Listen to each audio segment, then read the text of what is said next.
Alright, so I'm gonna upgrade from the stock sway bar to this heavy duty bright green bar.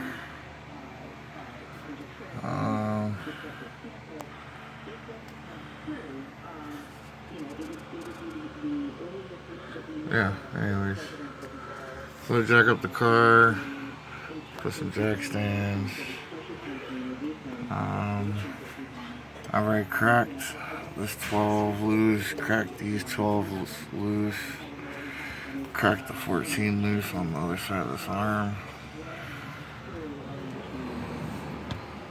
Peed on the other side. My part C where I'm probably having an issue is this lower bar,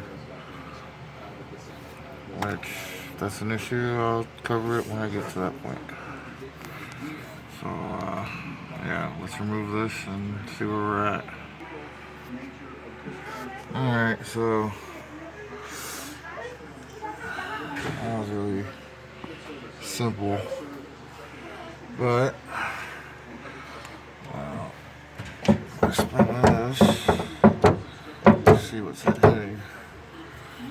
So that bar is gonna come out right now. That'll be the next step. The 14s. See you back in like a minute. Alright, so it's in there. It's mounted. So now I'm gonna figure out if I could put this back in here. This thing is definitely a lot stiffer. So all the bolts are in. It's actually loosened everything, so everything has some kind of flex to it. But yeah, everything is where it needs to be. So I'm gonna pull this LCA bolt back out. I'll try to anyways.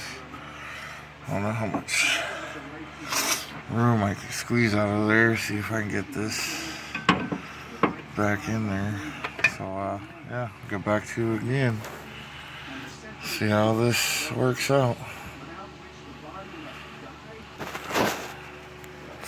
Alright, so I was able to flip this upside down because this is actually, these brackets are a little curved. So this is flipping it upside down.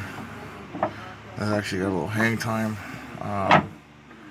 When it is mounted, the bar will actually lay up against that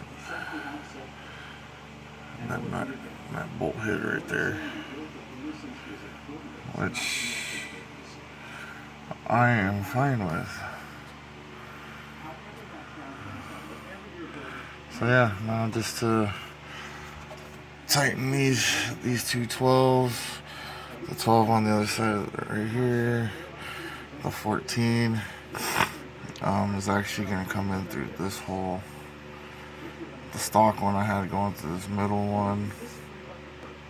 So and I'll button it all up, and yeah, awesome.